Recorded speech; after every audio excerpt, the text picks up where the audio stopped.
देवेंद्र फडणवीस या एकनाथ शिंदे, महाराष्ट्र का नया मुख्यमंत्री कौन होगा?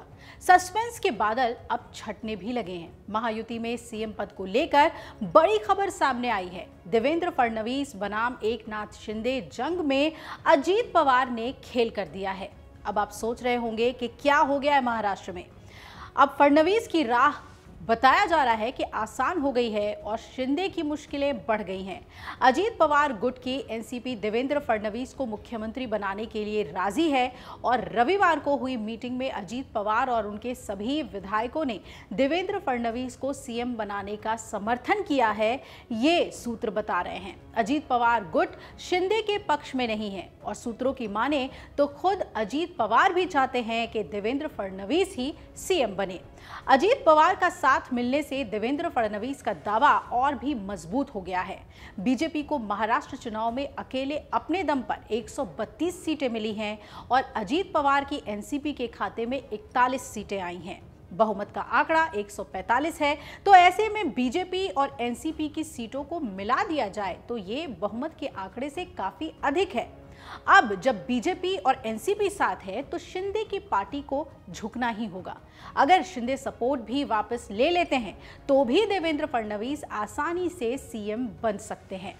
महायुति में इसका कोई असर नहीं पड़ेगा। सीएम पोस्ट पर अब शिंदे की क्या दलील है, आइए वो भी जानते हैं।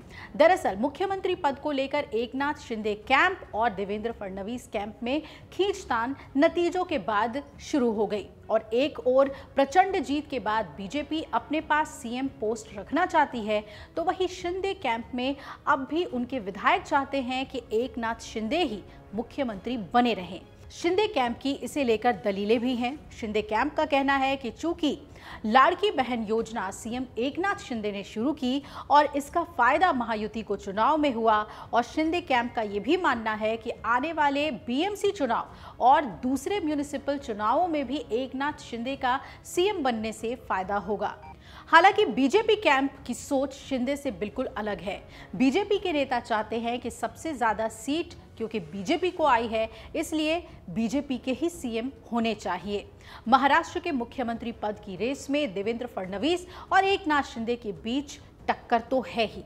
चुनावी नतीजों से देवेंद्र फडणवीस का पलड़ा जो है वो भारी है, लेकिन एकनाथ शिंदे ने ऐसी एक भी इशारा नहीं दिया है जिससे लगे कि वो सीएम पद को आसानी से छोड़ने के मूड में है। एकनाथ शिंदे से जब मुख्यमंत्री पद को लेकर मीडिया ने सवाल पूछा तो उनके हाव भाव से ही कुछ ऐसा लगा। रविवार को एकनाथ शिंदे की शिवसेना की विधायक दल की बैठक हुई और विधायक दल की बैठक के बाद जब वो निकले तो मीडिया से बातचीत की। इस दौरान गाड़ी से ही एकनाथ शिंदे ने मीडिया से कहा, सभी विधायकों ने एक मत से मुझे गुट का नेता चुन लिया, इसके लिए धन्यवाद, उन सभी को शुभकामनाएं। इसके बाद मीडिया की ओर से एक सवाल आया, सर कल मुख्यमंत्री पद पर फैसला हो जाएगा क्या? सवाल सुनते ही शिंदे ने अपना मुंह घुमा लिया और हाथ से ड्राइवर को चलने का इशारा कर दिया।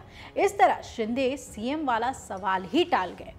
अब महाराष्ट्र चुनाव में जीत के बाद महायुति में मुख्यमंत्री पद को लेकर देवेंद्र फडणवीस और एकनाथ शिंदे के बीच की खींचतान तो साफ झलक रही है, लेकिन फडणवीस कैंप पूरी तरीके से अब एक्टिव हो गया है और सीएम पद को लेकर मांगे जोर पकड़ रही हैं। एकनाथ शिंदे कैंप भी चाह रहा है कि शिंदे के नेतृत्व में ही सरकार काम करे और पिछले कामों का वो बार बार हवाला दे रही है कि अच्छे काम का ही नतीजा है, शिंदे के काम का ही नतीजा है कि जीत हासिल हुई। ऐसे में जब एकनाथ शिंदे से पत्रकारों ने पूछा कि भाई क्या जल्द से जल्द आप सीएम पद पर फैसला ले लेंगे, तो इस पर वो कुछ भी नहीं बोले और सवाल को ही टाल गए। फिलहाल महाराष्ट्र का अगला मुख्यमंत्री कौन होगा, इस पर सस्पेंस तो बरकरार ही है, लेकिन सूत्र जो इशारा कर रहे हैं उससे अब ये कहा जा सकता है कि सस्पेंस से पर्दा तो हट ही गया है।